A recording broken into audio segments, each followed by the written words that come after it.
Another significant difference between Puritans and Satanists is that Satanism rejects Puritan beliefs on government.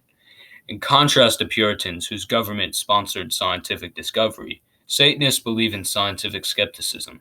Satanists believe in scientific and pseudoscientific skepticism to the point where they are not completely opposed to the idea of witchcraft in an era where physics disputes all claims of magic. A true Satanist will apply skepticism to both modern physics and witchcraft until they have a reason to deny or believe either one. This is referenced in one of the 11 satanic principles, which calls for you to acknowledge the power of witchcraft if you have employed it successfully to obtain your desires. If you deny the power of magic after having called upon it with success, you will lose all that you have attained. Puritans, on the other hand, were extremely scientific for their time, and their government reflected it. Stephen Charnock, a Puritan minister, believed it was the religious duty of the people to study natural phenomena, and said it was offensive to God to not study and admire his creations. Puritans, however, did in fact believe in magic, however, not out of scientific skepticism, but because at their time physics was at its infancy and unexplainable occurrences could just easily be attributed to magic.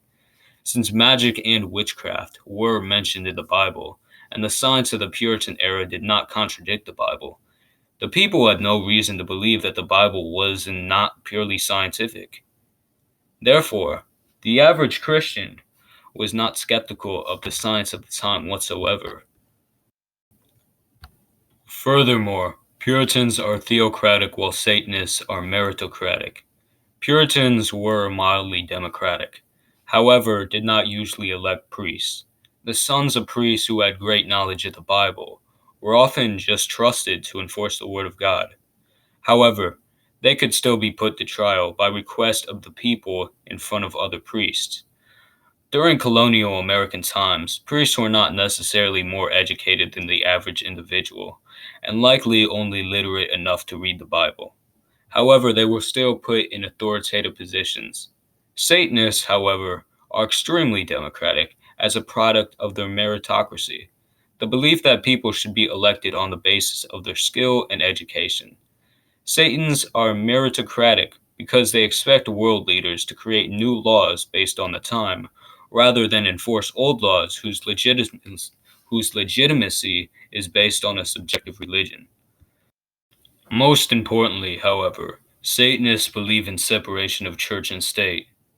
The Puritans operated under the assumption that God was the supreme authority and the government only existed to ensure that the rules of the scriptures were being enforced. However, Satanists believe that the government should not be a moral authority over the people, especially when most Satanists are atheists who don't believe in any religious ruling should be imposed, nor should the state create laws just to spite religious sentiments.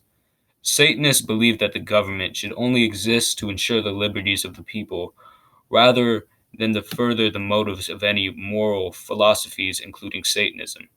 Without question, Satanic beliefs call for a much different government than what was seen in Puritan societies.